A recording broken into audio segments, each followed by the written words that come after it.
Praise Lord. मेरे channel में आपका स्वागत है क्राइस्ट में विद निकोल डैनियल। वैसे तो मैं हर मंगलवार आप लोगों से मिलती हूँ वीडियो के माध्यम से, लेकिन आज कुछ खास दिन है क्योंकि आज मेरा जन्मदिन है, मेरा बर्थडे है। इसके लिए मैंने सोचा कि मैं बर्थडे यानी जन्मदिन होता है जिस दिन हमने इस संसार में जन्म लिया एक इंसान के रूप में, तो हम उस डे को सेलिब्रेट करते हैं। कुछ लोग करते, कुछ लोग नहीं करते। तो मैंने सोचा कि मेरा एक्चुअल बर्थ जो है प्रभु यीशु मसीह में, वो कैसे हुआ, मैं वो आप लोग के साथ शेयर करूंगी। यानी मेरी टेस्टिमनी, मेरी गवाही आप लोग के साथ मैं शेयर करूंगी, ताकि जो भी इस गवाही को देखे या सुने तो उनको मैं अपने जन्मदिन के मौके पर या अपने बर्थडे को एक अपॉर्चुनिटी यूज़ करके मैं उनके लाइफ में एक आशीष बनूं और मेरे गवाही के द्वारा मेरे परमेश्वर को मैं ऊंचा करूं और मेरे गवाही के द्वारा दूसरों का विश्वास बढ़ाने का एक काम करूं। तो इसलिए मैंने ये वीडियो बनाने का सोचा और आपके साथ मेरी जीवन की गवाही को शेयर करने का सोचा। तो आइए शुरुआत करते हैं।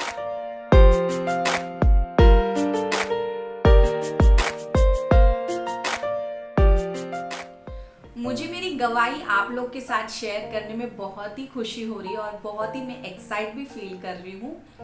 तो मैं एक महाराष्ट्रन फैमिली में मैंने जन्म लिया है और मैं एक महाराष्ट्रन लड़की हूँ। मी मराठी मुलगी है और प्रभु यीशु मसीह को सबसे पहले मेरे माता पिता ने जाना। उन्होंने उद्धारकर्ता करके परमेश्वर को स्वीकार किया अपने लाइफ में, वो उनकी गवाही है। तब मैं बहुत ही छोटी थी, स्कूल जाने वाली लड़की, और मुझे याद नहीं सही से मेरी एज कितनी होगी, लेकिन लगभग मुझे लगता है 5 से 6 साल ऐसे कुछ होगा। तो वो उम्र से ही मैं भी चर्च जाने लगी थी। मेरे माता पिता अगर जाते हैं, चर्च जाते हैं, उन्होंने बैप्टिज्म भी लिया, तो मेरे माता पिता जाते, इसलिए मैंने भी उसी रीति से उनको भी फॉलो करना शुरू किया, उनके जैसे चर्च में जाना। लेकिन मुझे वो अच्छा लगता था, ऐसे नहीं कि मुझे ज़बरदस्ती लेकर जाते थे, ऐसा नहीं। मुझे चर्च में जाना, प्रार्थना करना, फिर वहाँ पर जो गीत गाते थे, पहले वो कॉन्गो होता था, कॉन्गो बजा कर गीत गाते थे और सब लोग मिलकर आराधना करते थे, तो वो सब मुझे बहुत अच्छा लगता था। फिर संडे स्कूल में हमको कहानियाँ सुनने मिलती थी, फिर हमसे वचन बाहर कर लेते थे, तो वो सब चीज़ मुझे अच्छी लगती थी और मैं एंजॉय करती थी वो चीज़ को। तो इस प्रकार मैं वो आत्मिक चीज़ों की तरफ अट्रैक्ट होते गई। तो ऐसा मेरा बचपन था, जो नॉर्मल हर एक बच्चे का रहता है, स्कूल जाना, जो विश्वासी वो चर्च जाते हैं, संडे स्कूल जाते हैं, इस प्रकार का मेरा जीवन था। लेकिन मैं मेरे मम्मी को देखती थी कि उनका विश्वास बहुत ही एक परमेश्वर के ऊपर अद्भुत था, अलग था। हर चीज़ों में परमेश्वर को रखना, विश्वास करना, तो वो चीज़ को देखकर मैं भी अपनी छोटी छोटी बात में प्रेयर करती थी परमेश्वर से। कुछ समझ नहीं था, लेकिन एक देखकर एक इन्फ्लुएंस होना, उस प्रकार का मेरा जीवन था। प्रार्थना करती थी, अगर स्कूल में एग्जाम होगी या छोटा सा टेस्ट होता है तो उसके लिए भी मैं प्रेयर करती थी, आज मुझे फुल मार्क्स मिलने चाहिए, आज मुझे ऐसा होना चाहिए, वैसा, और परमेश्वर वैसा करता भी था। तो ये छोटी छोटी बातों से मेरा विश्वास वहाँ पर बढ़ता गया। यानी प्रभु यीशु मसीह मुझे एकदम अपना सा लगने लगा।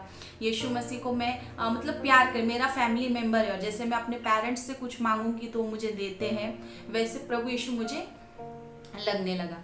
तो इस प्रकार मेरा फेथ ने मेरे अंदर जन्म लिया। तो ऐसे करते करते मैं अपना स्कूल कंप्लीट करने को आई।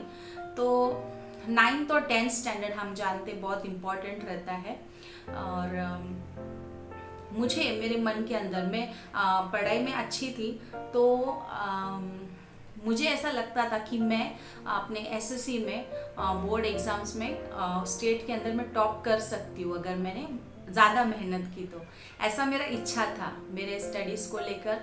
तो मैंने मेरे मम्मी से कहा कि मुझे ऐसा इच्छा है और मैं करूँगी, क्योंकि दुनिया के अंदर कितने सारे बच्चे हैं कर लेते ये सब, और जिनके पास परमेश्वर भी नहीं उन लोग कर लेते, तो मेरे पास तो परमेश्वर है, यीशु मसीह है, तो मैं क्यों नहीं कर सकती। तो ये बात मैंने अपने पास्टर से भी कही थी, तो उन्होंने भी कहा ठीक है मैं प्रार्थना करूँगा तुम्हारे लिए। पहले उन्होंने मुझे पूछा क्या तुम उतना मेहनत करोगी, तो मैंने कहा हाँ मैं ज़रूर मेहनत करूँगी उतना। तो फिर ऐसा मैंने एक अपना टारगेट रखा कि मुझे एसएससी में टॉप करना है करके, ऑल ओवर स्टेट में टॉप करना है। तो ये बात को मैंने ध्यान में रखते हुए मेरी मेहनत मैंने अपने 9th स्टैंडर्ड के क्लास से ही शुरू कर दी थी। और 9th स्टैंडर्ड में मैंने बहुत बहुत पढ़ाई की। बैठ कर मैं कंटिन्यूसली लिखती थी, पढ़ाई करती थी, इतना मैंने मेहनत किया था उस वक्त। और 9th स्टैंडर्ड में जो स्टडीज़ होता है वो 10th स्टैंडर्ड से रिलेटेड ही होता है, तो वो प्रकार से मैंने वो बात को एकदम सीरियसली लेकर मैंने अपनी पढ़ाई चालू कर दी। और पढ़ाई मैंने की, 9th स्टैंडर्ड मैंने पास किया। और 9th स्टैंडर्ड का जो मेरा लास्ट एग्ज़ाम था, लास्ट एग्ज़ाम देकर मैंने जब मैं घर पर आ रही थी तो मुझे बहुत ही सर्दी और खांसी हो गई। और फिर घर पे जाने के बाद मम्मी ने पूछा क्या कुछ खाया क्या बाहर, तो मैंने कहा हाँ फ्रेंड्स लोग के साथ हम लोग ने आइसक्रीम खाया बाहर, क्योंकि हमारा लास्ट पेपर था अभी बाद में, उसमें एसएससी में तो सब लोग बिजी हो जाते, तो हम लोग ने चलो लास्ट ट्रीट करके हम लोग ने आइसक्रीम खाया। तो उसके बाद से मुझे सर्दी खांसी शुरू हो गया। तो नॉर्मल जैसे ठंडा खाने से होता है तो वैसे ही लगा कि उस प्रकार का सर्दी खांसी होगा, लेकिन धीरे धीरे करके वो सर्दी बढ़ने लग गया। कभी थोड़ा दवाई लेते तो थोड़ा आराम लगता था, फिर से बढ़ जाता था। तो जैसे हमको पता है कि जब 10th स्टैंडर्ड के क्लासेस होते हैं तब उसके जो हम बाहर से क्लासेस लगाते, कोचिंग क्लासेस लगाते, वो जल्दी शुरू हो जाते, वैकेशन में शुरू हो जाते हैं। तो मुझे भी मेरे पेरेंट्स ने बहुत अच्छे कोचिंग क्लासेस लगाए थे, जो अच्छा कोचिंग क्लास है सिटी के अंदर। तो क्योंकि टॉप करना है तो हर चीज़ सोच समझ के एकदम अच्छे से सब वेल प्लान्ड चल रहा था। और मेरा फीस भी उन्होंने भर दिया था वहाँ पर। और उसके बाद फिर क्लासेस शुरू होने वाली है और फर्स्ट डे था क्लास का, और मेरी खांसी रुक नहीं रही थी। मुझे मेडिसिन भी किया, बहुत किया, लेकिन खांसी रुक नहीं रही थी, अंदर ही अंदर बहुत कफ तैयार हो रहा था। और फिर उसके बाद मैंने फर्स्ट डे अटेंड किया क्लास का, एकदम ईमानदारी से मैं फर्स्ट बेंच पे बैठी। कोचिंग क्लास में जो भी सिखाया जा रहा था, फर्स्ट लेसन मेरे ख्याल से हिस्ट्री का उस दिन लेसन था लगता है, तो वो लेसन मैम सिखा रही थी और मैंने बहुत अच्छे से सुना और मुझे पूरा लेसन भी समझ में आया। उसके बाद उन्होंने क्वेश्चन पूछना चालू किया, लेकिन वो एक क्लास जो था वो एसी क्लास था, तो मेरा अचानक से ना खांसी शुरू हो गया, मैं खांसने लग गई कंटिन्यूसली, मुझे वो कंट्रोल नहीं हो रहा, ऐसा खांसी आ रहा था। और उतने में मुझे मैम ने क्वेश्चन पूछा, क्योंकि मैं फर्स्ट बेंच पे बैठी थी, तो क्वेश्चन पूछा, लेकिन वो मुझे आंसर करने नहीं हो रहा है, आंसर कर रही हूँ ऐसे करके मेरा रिप्लाई था। तो मैम ने मेरे को सबके सामने चिल्लाया, फर्स्ट बेंच पे बैठते हो फिर भी तुम्हारा ध्यान नहीं रहता है, ऐसा करके चिल्लाया। तो मुझे इतना इंसल्ट फील हो गया। उसके बाद में मैं घर पे फर्स्ट डे पे ही घर पे रोते रोते हुए घर पे गई, और रास्ते में मुझे तकलीफ होने लगा था, खांसी होने लगी थी।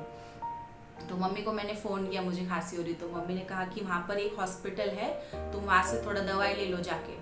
तो मैंने वहाँ से जाके दवाई लिया और घर पे आई। घर पे आके रो रही हूँ, तो मम्मी ने पूछा क्या हो गया रोने के लिए, तो मैंने बताया ऐसा ऐसे हुआ। मैं आंसर नहीं कर पाई, बल्कि मुझे लेसन अच्छे से समझा था और सब फ्रेंड्स मुझे हंस रहे थे, ऐसा सब मैंने बताया। और ऐसा बोलते बोलते मुझे इतनी ज़ोर से खांसी कि मैंने वॉमिट कर दिया। फिर उसके बाद मेजर हो गया करके मुझे फिर से डॉक्टर के पास लेके गए। उसके बाद फिर वो डॉक्टर ने कहा कि ब्लड चेक करो, ये वो चेक करने के बाद में उसमें पता चला कि टाइफाइड हो गया है। फिर टाइफाइड हो गया है तो डॉक्टर ने बोला कुछ नहीं, एकदम मामूली सा है, जस्ट शुरुआत है, आप उसको एडमिट करो, हम मेडिसिन करेंगे, उसके बाद वो ठीक हो जाएगी। तो मुझे 5 दिन के लिए एडमिट किया। अब यहाँ पे क्लासेस शुरू हो चुके, लेकिन मैं हॉस्पिटल में एडमिट हूँ। और वो हॉस्पिटल ऐसा था कि वहाँ से दिखता था कि मेरे फ्रेंड्स लोग स्कूल जाते हैं यूनिफॉर्म पहन के, तो मैं देखती थी विंडो में से इन लोग सब जा रहे हैं, क्लासेस जा रहे हैं सब। तो फिर ऐसा करके मैंने 5 दिन कवर कर लिए, 5 दिन एडमिट होके मेरा मेडिसिन सब हो गया। उसके बाद में फिर मुझे अच्छा लगने लगा, मेरा खांसी भी रुक गया। घर पे रिटर्न जाने वाला भी सोचा भी मैं फिर से मुझे ज्वाइन करना है, क्लास ज्वाइन करना है। फिर से मेरी तबीयत खराब हो गई। तो फिर एक्चुअल में हो रहा क्या है, फिर से ब्लड टेस्ट किया तो वो टाइफाइड बढ़ चुका था उसका। वो टाइफाइड बढ़ के वैसे ट्रिपल टाइफाइड कुछ ऐसा कुछ था, लेकिन वो ज़्यादा हो चुका था। तो फिर मुझे फिर से एडमिट किया गया। फिर टाइफाइड के ऊपर इलाज चला। टाइफाइड के ऊपर इलाज होने के बाद में वो क्योर किया डॉक्टर ने, लेकिन एक जो था, खांसी कर करके मेरे अंदर एक कफ के पैचेस बन गए थे और उसके कारण मैं डिस्चार्ज हो गई। फिर भी डॉक्टर ने बुलाता था कि चेकअप करने के लिए, और फिर चेकअप करने के लिए मैं मम्मी के साथ में गई। तभी डॉक्टर ने मुझे बोला कि इसका एक्सरे निकालना पड़ेगा। फिर एक्सरे निकाला, उसके बाद में एक्सरे का जो रिपोर्ट है वो दिखाने के लिए गए। तो डॉक्टर ने मुझे कहा कि आप बाहर बैठो और मम्मी को अंदर बिठाया। तो मुझे ऐसा लगा मुझे क्यों बाहर भेजा, ऐसा मतलब ऐसा क्या हो गया है मेरे को कि मेरे सामने डॉक्टर ने नहीं कहा, ऐसा तो कभी हुआ नहीं। थोड़ा मुझे वियर्ड लगा और मुझे डर भी लगने लगा। तो फिर डॉक्टर ने कुछ बताया मम्मी को। फिर मम्मी बाहर आई, मम्मी का चेहरा एकदम उतरा हुआ था। तो फिर मैंने सोचा ऐसा क्या बोला डॉक्टर ने, कुछ तो डेंजर ही बोला है लगता है। फिर जब हम रिटर्न घर पे आ रहे थे तो ऑटो में मम्मी मुझे बताती है कि तुझे ट्यूबरक्लोसिस हुआ है, तेरे को छाती में पूरा कफ का पैचेस हो गया है, उसकी वजह से ट्यूबरक्लोसिस हुआ है। तो मैं समझी भी नहीं क्या है वो एक्चुअली में क्या है। तो मम्मी ने बताया ऐसा बीमारी है वो। तो मेरे को ऐसा लगा कि बहुत ही भयानक बीमारी है, अभी मैं मतलब जीऊंगी नहीं, मर जाऊंगी बीमारी से, बचूंगी नहीं। और मम्मी भी बहुत उदास हो गई। फिर मेरे अंदर तो अभी वो बैठ गया कि अभी मेरा लाइफ एंड होने वाला है, लगता है मेरे को बीमारी हो गया।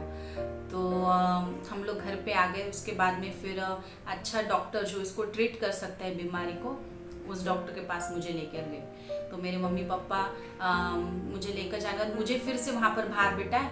फिर अंदर मेरे पेरेंट्स को डॉक्टर ने एक्सप्लेन किया क्या होता है, कैसा होता है, इससे इसको क्या तकलीफ हो सकती है, ये सब एक्सप्लेन किया डॉक्टर ने।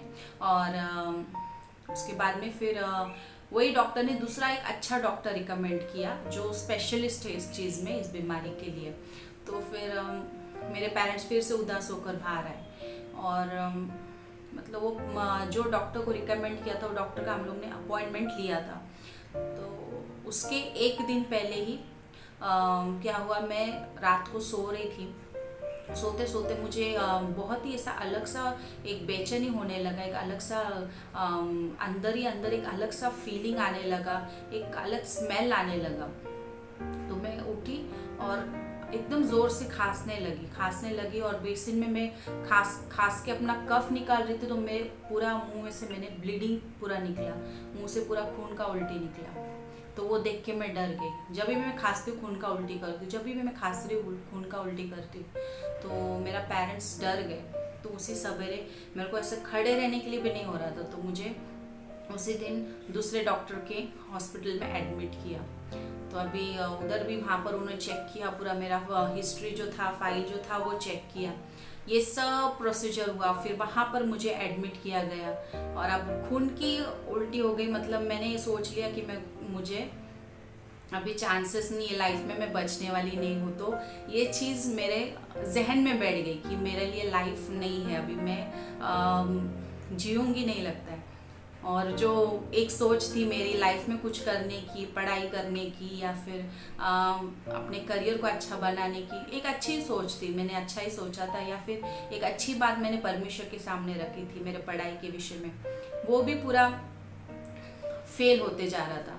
क्योंकि ये जो टाइम लिया मेरा बीमारी ने, वो बहुत ज़्यादा टाइम लिया। तब तक क्लासेस में बहुत सारा पोर्शन कवर हो चुका था, स्कूल स्टार्ट हो चुकी थी, तो बहुत सारा टाइम निकल चुका था। टाइफाइड में मेरी हालत इतनी ख़राब थी कि मैं पूरी कमज़ोर हो गई थी। उसके बाद फिर ट्यूबरक्लोसिस का बीमारी होना, उसमें तो मैं और भी ज़्यादा कमज़ोर हो गई। तो वहाँ पर मेरा ट्रीटमेंट चालू हुआ। तो मैं बहुत दिनों तक एडमिट थी हॉस्पिटल में। और मेरी मम्मी भी मेरे साथ में ही रहती थी वहाँ पर। पूरा घर मतलब डिस्टर्ब हो चुका था। लेकिन वो समय जो था, जब मैंने पूरा होप खो दिया था। अभी मैं तो इतना समझदार और इतना मैच्योर लड़की भी नहीं थी कि मैं वो सिचुएशन को हैंडल करूँ या डिस्कस करूँ किसी के साथ। मेरे साथ जो भी हो रहा था, मुझे जो फील हो रहा था, वो मेरे अंदर ही था। लेकिन मैं वहाँ पर लेटे लेटे जब भी मुझे सलाइन या दवाई चढ़ाते थे, ऊपर देखती थी और प्रार्थना करती थी मन के अंदर कि परमेश्वरी क्या हो रहा है, कैसे, मतलब मेरा लाइफ खत्म होने वाला है क्या, क्या ऐसा मैं सोचती थी। तो मैंने एक चीज़ वहाँ पर नोटिस की। मेरी मम्मी वहाँ पर मेरे लिए प्रेयर करती थी, लेकिन हॉस्पिटल में जितने बीमार लोग हैं सब लोग के साथ घूम घूम के प्रेयर करके आती थी सबके लिए, फिर खाना शेयर करती थी। ये सब चीज़ मैंने वहाँ पे देखा। और वो टाइम था कि वो टाइम में मैंने परमेश्वर को फील किया, परमेश्वर का प्रेम को फील किया। मेरा ध्यान मेरे बीमारी से ज़्यादा मेरे को ना लोगों के लिए फील होता था, लोगों के लिए मुझे बर्डन फील होता था। मुझे अपने लिए कुछ भी बुरा नहीं लग रहा था उस वक्त, मुझे दूसरों के लिए बुरा लग रहा था। और फिर मैं शायद वहाँ पे 9 to 10 डेज कुछ एडमिट थी। उसके बीच में वहाँ पर एक व्यक्ति भी एक्सपायर हो गया सेम बीमारी से। तो मुझे फिर वापस मैं भूल गई थी वो चीज़ को कि मेरे साथ ऐसा होगा वैसा होगा। मैं दूसरों के लिए बर्डन फील कर रही थी। फिर मेरी मम्मी के साथ हम लोग भी प्रार्थना करते थे और लोगों के लिए। लेकिन उधर फिर से एक आदमी का मौत हो गया, तो मुझे वापस फिर से वो डर आ गया कि मेरे साथ भी ऐसा होने वाला है। लेकिन जब भी डॉक्टर आते थे मुझे मिलने, तो कहते थे प्रोग्रेस है, रिकवर हो रही, प्रोग्रेस है। तो मुझे लगता था इन लोग मुझे सिर्फ दिलासा दे रहे हैं ऐसे। और जो भी मुझे मिलने आते थे, रिलेटिव्स होने दो या कोई भी मिलने आते थे, तो उन लोग थोड़ा वियर्ड ही बिहेव करते थे मेरे साथ में। मतलब अभी ये इसको थोड़ा प्यार दो, मतलब थोड़े दिन का मेहमान, ऐसा टाइप का एक फीलिंग आता था। तो ऐसा सब चला और फिर धीरे धीरे धीरे करके मेरा वो खांसी रुक गया, ब्लीडिंग सब रुक गया और फिर मुझे डिस्चार्ज मिला। लेकिन डिस्चार्ज मिली और डॉक्टर ने मुझे पूरे साल भर के लिए दवाई दिया, मेडिसिन खाना है और ड्राइविंग नहीं करना है, ये नहीं करना है, बॉडी को एग्जॉस्ट नहीं करना है, पढ़ाई करने के लिए ऐसा कंटिन्यूसली बैठना नहीं है। ये सारे रेस्ट्रिक्शन डॉक्टर ने बताया, क्योंकि इसका बॉडी एकदम ही वीक हो चुका है, तो इसको रिकवर के लिए टाइम चाहिए और वेट भी पूरा कम हो चुका था। तो फिर ये सारे रेस्ट्रिक्शंस दिए और मुझे सच्ची में कुछ भी करेगा तो थकावट फील होती थी। तो पढ़ाई कंटिन्यूसली करना जैसे मैं पहले करती थी या कुछ काम कंटिन्यूसली करना, वो मेरे लिए पॉसिबल नहीं था। ऐसे करके फिर मैं घर पे आई, लेकिन एक उदासी मेरे अंदर आ गई कि अभी मैं जो मैंने सोचा था मुझे पूरे स्टेट में टॉप करना है या एसएससी में अच्छे मार्क्स से पास होना है, तो वो सपना या फिर वो सोच मेरी इच्छा रह जाएगी। फिर बीमारी के कारण तो मेरे माँ बाप मुझे इमोशनली भी इनकरेज करते थे और फिर मुझे समझाते भी थे कि अगर तुझसे नहीं हो रहा ये साल के लिए तो टेंशन मत ले, तू नेक्स्ट ईयर एग्ज़ाम के लिए अपियर होना। लेकिन मैंने कहा नहीं, मैं एग्ज़ाम दूंगी करके, जितना मुझसे होता है मैं पढ़ाई करूँगी। और अभी क्लासेस में पोर्शन बहुत ही आगे तक जा चुका था, तो मुझे बीच में से क्लास के लिए नहीं ले रहे थे। तो मेरे पास कोई क्लासेस भी नहीं, कोई दूसरे कोचिंग क्लास में भी मैं जा नहीं सकती। फिर मम्मी के पहचान के एक सर थे जो घर पे ट्यूशन्स लेते थे, तो उनके पास मैं थोड़ा पढ़ाई करने के लिए जाती थी। तो ऐसे करके मैंने मेरे एसएससी का एग्ज़ाम दिया, लेकिन मुझे पता था अभी मैं टॉप नहीं करने वाली हूँ, जो मैंने सोचा वो नहीं होने वाला, लेकिन मैं एग्ज़ाम के लिए अपियर होंगी। तो मैंने एग्ज़ाम के लिए अपियर किया और अच्छे से मेरे पेपर अच्छे गए, इतने अच्छे भी नहीं, लेकिन मैं पास हो जाऊंगी इतना मुझे गारंटी था। लेकिन फिर भी एक उदासी मन के अंदर है कि वो जो बात मैंने सोची थी, क्योंकि एसएससी बार बार नहीं आता है, एसएससी में एक ही बार हम अपियर हो सकते हैं। तो फिर वो बात मेरे दिल के अंदर रह गई। फिर जिस दिन रिजल्ट का डे था उस दिन मुझे बहुत ही एकदम जैसे हर एक स्टूडेंट को फील होता है अपने रिजल्ट के डे में, वैसी ही सेम फीलिंग थी मेरे अंदर। और उस टाइम पे ऑनलाइन देख लेते थे सब लोग रिजल्ट, सिर्फ मार्कशीट और ये सब रिजल्ट लेने के लिए हम स्कूल जाते थे। तो मेरे कज़िन ब्रदर को मैंने कहा कि मेरा रिजल्ट देखो ऑनलाइन क्या आया है। तो उसने मुझे फ़ोन करके बताया कि तू फर्स्ट क्लास से पास हुई है करके। तो फर्स्ट क्लास पहले सुना तो मुझे खुशी लगा, बाद में फिर भी वो एक उदासी कि मेरा इच्छा क्या था वो नहीं हुआ। मुझे फर्स्ट क्लास तो मिला है, 65% मुझे मिला था, तो मेरे माँ बाप तो उसमें भी खुश थे। ये बीमारी में से इतना सब करके तकलीफ उठा कर भी हमारी लड़की फर्स्ट क्लास में पास हो गई, तो उनको तो खुशी था। लेकिन मेरे अंदर वो चीज़ था कि मैंने बोर्ड एग्ज़ाम में जो मेरा टॉप करने का सपना था वो पूरा नहीं हुआ। तो मैं पूरा एक दिन रोई, जैसे रोते हैं बहुत सारे स्टूडेंट्स, वैसे मैं भी पूरा एक दिन रोई। लेकिन मेरा जो वो जर्नी था बीमार होने से लेकर मेरे स्टडीज को पूरा करना, यानी वो उतना पीरियड जो था, वो पीरियड में मैंने परमेश्वर को बहुत नज़दीक से जाना, प्रभु यीशु मसीह के प्यार को बहुत नज़दीक से जाना, उसकी हीलिंग को बहुत नज़दीक से जाना। उसने मुझे कैसे चंगाई दिया, मुझे ऐसा लग रहा था मैं नहीं बचूंगी करके, और शायद होगा भी वैसे, क्योंकि मुझे नहीं बताते थे कि क्या हो रहा है करके, बढ़ रहा है कम हो रहा है, लेकिन मैं बच गई, मुझे हीलिंग मिल गई। मैंने सेम बीमारी से एक जन का मौत होते हुए देखा हॉस्पिटल में, लेकिन मुझे जीवन मिला। तो मैंने वो चीज़ वहाँ पर परमेश्वर के अद्भुत प्यार को एक्सपीरियंस किया, और मैंने एक चीज़ वहाँ पर जो सीखी वो ये है कि अपने पेन में भी दूसरों के पेन को फील करना, दूसरे के तकलीफ को फील करना। तो एक मेरे अंदर ऐसा थॉट आ गया कि परमेश्वर ने मुझे शायद इसके लिए यहाँ पर रखा है कि मैं यहाँ पर दूसरों के लिए प्रार्थना करूँ, दूसरों के लिए वो फील करूँ वो बर्डन। भले मैं सेम चीज़ से गुजर रही हूँ, सेम बीमारी से गुजर रही हूँ, लेकिन मैं दूसरों के लिए फील कर सकती हूँ, उनके लिए मैं दुखी हो सकती हूँ। ये चीज़ मुझे उस दिन परमेश्वर के द्वारा मिली है, और मैंने वो पीरियड में मेरे परमेश्वर को जाना, यानी पर्सनल जो प्रभु के साथ अटैचमेंट होता है। इतने सालों तक सिर्फ मैं मेरे माता पिता के साथ चर्च में जाती थी, कलीसिया में जाती थी, मतलब चल रहा है, लेकिन परमेश्वर के साथ वो पर्सनल अटैचमेंट या वो पर्सनल जो प्यार होता है वो मुझे नहीं हुआ था तब तक, जब तक मैं बीमार नहीं गिरी थी। तो वो पीरियड मुझे प्रभु यीशु मसीह को जानने का पीरियड था। इतने दिन तक मेरे पेरेंट्स ने मुझे जन्म दिया, वो जिंदगी में जी रहे थे, लेकिन वो जो पीरियड था बीमारी का, वहाँ से मुझे प्रभु यीशु मसीह ने एक नया जन्म दिया। तो वो मेरे लिए एक सच्ची में जन्म है, एक बर्थ है, जो रियल मेरा जन्म मैं कह सकती हूँ। और तब से मैं प्रभु यीशु मसीह के नज़दीक नज़दीक नज़दीक ही आ गई। और भले वो मेरा सपना पूरा नहीं हुआ, लेकिन मैंने उससे भी बड़ी चीज़ अपने लाइफ में हासिल की। और अभी एक ऐसा टेंशन था कि अच्छे परसेंटेज लोगे तो अच्छे कॉलेज में एडमिशन मिलेगा, तो मुझे वो भी ये था कि अभी अच्छे कॉलेज में एडमिशन मिलेगा कि नहीं मिलेगा। लेकिन मेरा एडमिशन भी एक अच्छे कॉलेज में हो गया, बॉम्बे का अच्छा कॉलेज जो कॉमर्स कॉलेज है, वो कॉलेज में मुझे एडमिशन भी मिल गया।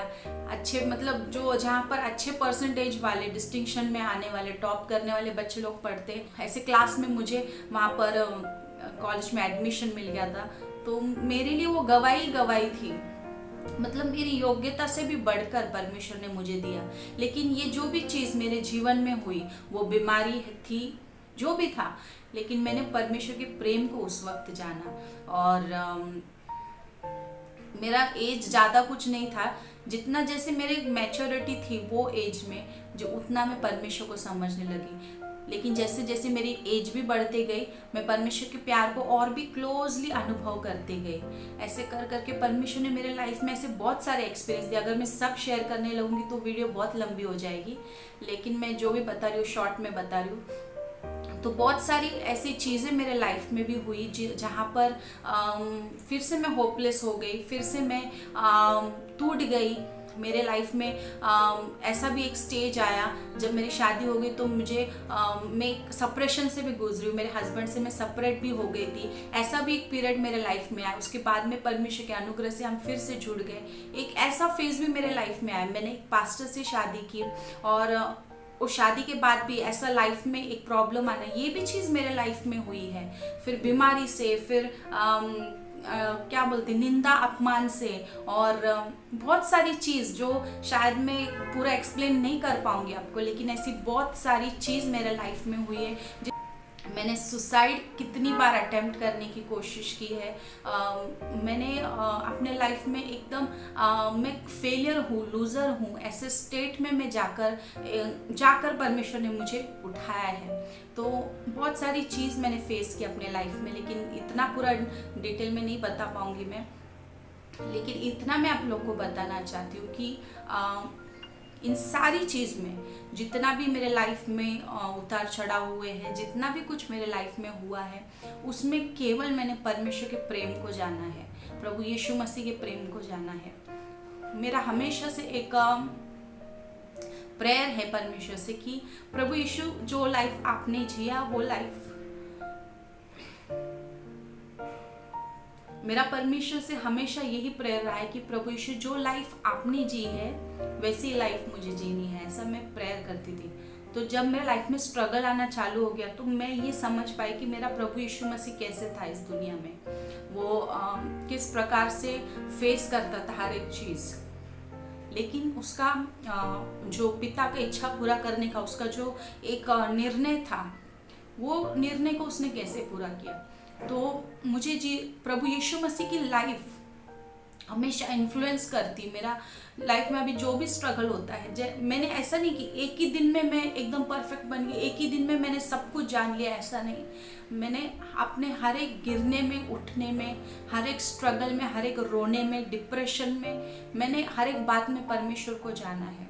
और परमेश्वर ने मुझे वो बात में अगर डाला है तो मुझे सिखाया है परमेश्वर ने, क्योंकि मैं ऐसा बिलीव करती हूँ, मैं परमेश्वर की बेटी हूँ। और मेरे लाइफ में स्ट्रगल, परीक्षा या किसी के द्वारा कुछ हर्ट होना या बीमारी आना, ये सब चीज़ परमेश्वर के परमिशन से आती है। अगर परमेश्वर परमिट नहीं करता तो नहीं होता था। परमेश्वर ने परमिट किया। जैसे अय्यूब की ज़िंदगी में परमेश्वर ने परमिट किया कि शैतान को परमिशन दिया उसके लाइफ को बर्बाद करने का। तो परमेश्वर के परमिशन के बिना मेरे लाइफ में कुछ भी नहीं होगा, ऐसा मैं विश्वास करती हूँ। अगर मुझे कोई उल्टा जवाब भी देता है तो मैं भले दुखी हो जाती हूँ, हर्ट हो जाती हूँ, लेकिन एक मेरे मन के अंदर वो विश्वास है कि मेरे परमेश्वर ने इस व्यक्ति को परमिशन दिया, इसलिए मुझे मेरे साथ इसने ऐसा किया करके। तो ये थॉट्स ने मेरे को परमेश्वर ने इतना बनाया है आत्मिक जीवन में। आज मैं प्रभु की सेवकाई करती हूँ, फिर प्रभु के वचन को बांटती हूँ, एक मदर हूँ, एक पास्टर की वाइफ हूँ, बेटी हूँ, बहू हूँ और बहन हूँ। ऐसे बहुत सारे रेस्पॉन्सिबिलिटी, बहुत सारे रिश्तों से मैं जुड़ी हूँ। परमेश्वर ने मुझे हर तरीके से आशीष किया है। और आज भी ऐसे नहीं कि मेरा अभी लाइफ बहुत ही एकदम ऑसम हो गया है, परफेक्ट हो गया है। मेरा हर दिन परमेश्वर मुझे चलाता है और हर दिन मेरे लिए एक आशीष ही है। और मतलब हर एक इसके आगे भी मुझे पता नहीं कि मेरे लाइफ में और क्या होगा, लेकिन जो भी होगा वो मेरे परमेश्वर के परमिशन से होगा। तो मेरे गवाही के द्वारा मैं आप लोगों को यही बताना चाहती हूँ, क्योंकि मेरा सबसे फेवरेट और जो वचन ने मुझे उद्धार दिया है वो वचन भी आपके साथ मैं शेयर करूँगी, जो शायद मैंने कई वीडियोज़ में भी शेयर किया हुआ है। यूहन्ना उसका 11वां अध्याय उसका 22 वचन, जहाँ पर प्रभु यीशु जब मरियम और मार्ता को मिलने जाता है, जब लाजरस मर जाता है, तब मार्ता कहती है कि मैं अब भी जानती हूँ कि मैं मेरे परमेश्वर से जो कुछ मांगूंगी वो मुझे देगा करके। तो वो वचन ने मुझे बनाया है मेरे हर एक परीक्षा में। जब भी मैं टूट जाती हूँ या एकदम तकलीफ में होती हूँ या कुछ ट्रायल्स फेस कर रही होती हूँ, मैं ये वचन को पढ़ती हूँ और ये वचन मुझे तभी प्रोत्साहन देता है, जो भी होने दो, बट इवन आई नो, अभी भी मुझे पता है, अभी भी मेरा परमेश्वर जो चाहे मैं उससे मांगूंगी वो मुझे देगा, मेरे लिए करेगा। तो ये वचन मेरे लिए हमेशा हमेशा प्रोत्साहन है।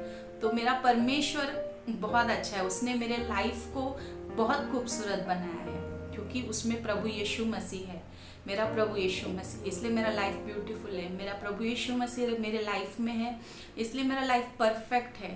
और प्रभु यीशु मसीह मेरे जीवन में, इसलिए मुझे जीवन मिला है, वरना मेरा नाश हो जाता है। मैंने कई बार सुसाइड अटेम्प्ट करने का भी कोशिश किया है, तब मैं नाश हो सकती थी, लेकिन मेरे परमेश्वर ने मुझे बचाया। तो मैं आज अपने गवाही से आप लोगों को यही बताना चाहती हूँ, जो भी लोग मुझे देख रहे हैं या सुन रहे हैं, कि लाइफ में बहुत सारे स्ट्रगल्स होंगे, बहुत सारी ऐसी चीज़ें जो आपने प्लान की है। मैं पहले से एक प्लानर थी, मैंने अपने दिमाग में बहुत सारी चीज़ सोच के रखी थी। मुझे पर्टिकुलर एज में ये करना है, फिर ऐसे पढ़ना है, ये चीज़ को ऐसा करना है, ऐसा करना है। मैंने अपने दिमाग में सब कैलकुलेट करके रखा था, लेकिन उसका 1% भी हुआ नहीं, बल्कि उसका ऑपोजिट अनएक्सपेक्टेड चीज़ें मेरे लाइफ में हुई। इन वो अनएक्सपेक्टेड चीज़ों ने भी मुझे परमेश्वर के नज़दीक लेके गया, और इससे बड़ा अचीवमेंट मेरे लिए कोई भी नहीं है, इससे बड़ा गिफ्ट मेरे लाइफ का कोई भी नहीं है। जो चीज़ को मैं शायद गलत समझती थी, वो परिस्थिति में वो चीज़ मेरे लिए ना एक बनने का चीज़ हो गया। मुझे ना वो चीज़ ने बनाया, मेरे पर्सनालिटी में, मेरे स्पिरिचुअल लाइफ में, मेरे सोच में, मेरे व्यवहार में बहुत ही बदलाव लेकर आया।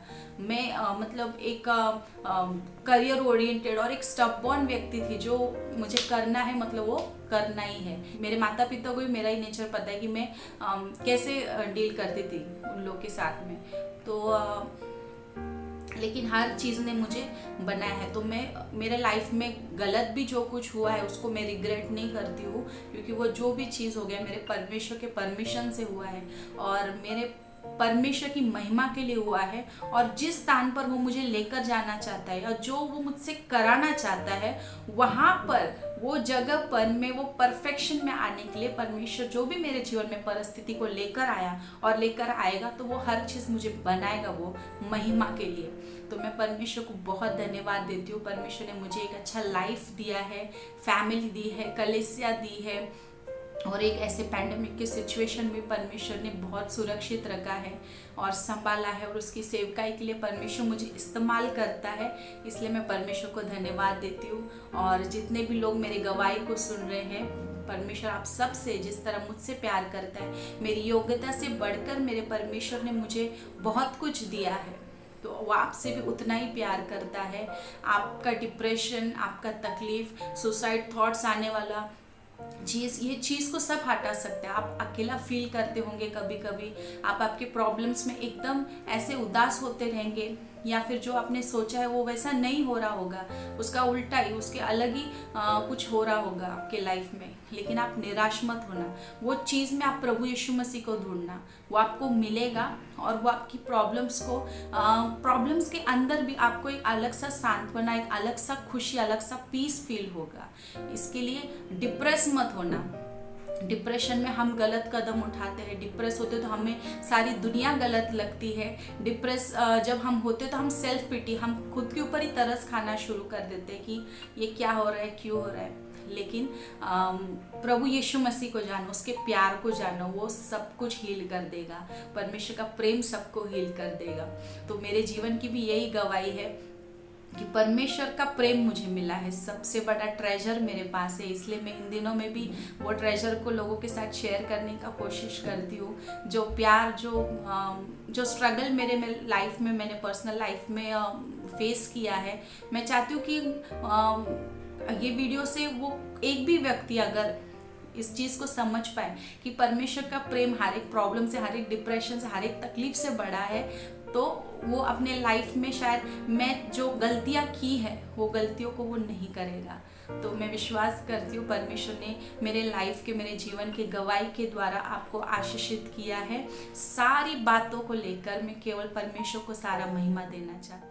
तो मैं परमेश्वर की महिमा के लिए गीत भी गाना चाहती हूँ, क्योंकि क्रिश्चियन लाइफ का जो सबसे फेवरेट पार्ट जो है, जो मुझे बहुत अच्छा लगता है करना, वो है आराधना। तो परमेश्वर की महिमा के लिए एक धन्यवाद का गीत मैं गाना चाहती हूँ। यीशु तेरे करीब आने से जिंदगी मेरी बदल गई। यीशु तेरे छूने से जिंदगी मेरी संवर गई। तूने मुझे है बचाया, तूने मुझे सहलाया, तूने मुझे है बचाया,